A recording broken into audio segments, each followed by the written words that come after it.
Natürlich guckt man auch in Europa, in Deutschland dort drauf. Deswegen mal nachgefragt bei Dorothea Schopelius im Deutschen Bundestag. Dorothea, gibt es denn schon Reaktionen auch aus dem politischen Berlin? Die Amerikaner haben ja teilweise getitelt mit "It was painful", es war schmerzhaft. Ganz so drastisch fallen die Reaktionen aus Deutschland noch nicht aus. Es ist ja aber auch zeitversetzt. Dieses TV-Duell gab es für die meisten nur spät nachts hier in Deutschland zu gucken. Da kommt bestimmt noch einiges.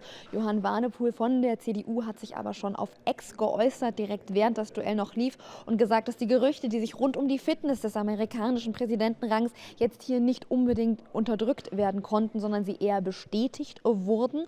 Und ich konnte auch nachfragen bei der CDU, beim außenpolitischen Sprecher, bei Jürgen Hart. Und auch mit ihm habe ich darüber gesprochen, wie es denn rund um die geistige und körperliche Fitness des jetzigen amtierenden Präsidenten der Vereinigten Staaten aussieht.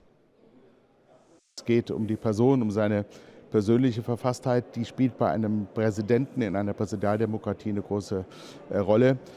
Den jetzt im August auf der Convention, also auf der Aufstellungsversammlung, auszuwechseln, was ja in Amerika der ein oder andere aus der zweiten Reihe jetzt ins Gespräch bringt, würde, glaube ich, die Sache nicht wirklich verbessern. Es wäre ganz klar, wenn Biden nicht in der Lage wäre, das Amt wahrzunehmen, würde Kamala Harris Präsidentin werden oder vielleicht auch Präsidentschaftskandidatin.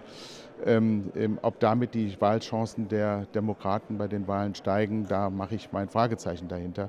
Also insofern gehe ich davon aus, dass Biden auch nominiert wird, dass Biden kandidieren wird, dass am Ende des Tages der ein oder andere vielleicht auch mit einem Grummeln im Bauch oder in der Faust in der Tasche ihn wieder wählen wird, einfach nur um dieses Enfant terrible Donald Trump zu verhindern.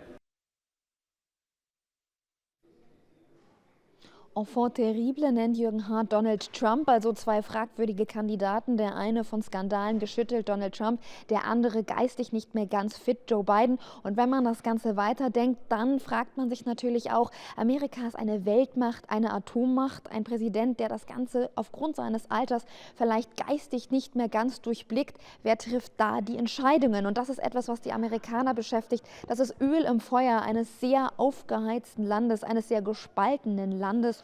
Und dieser Talk, dieses TV-Duell hat nicht dazu beigetragen, dass Amerika vereinter am Morgen nach diesem Duell aufwacht.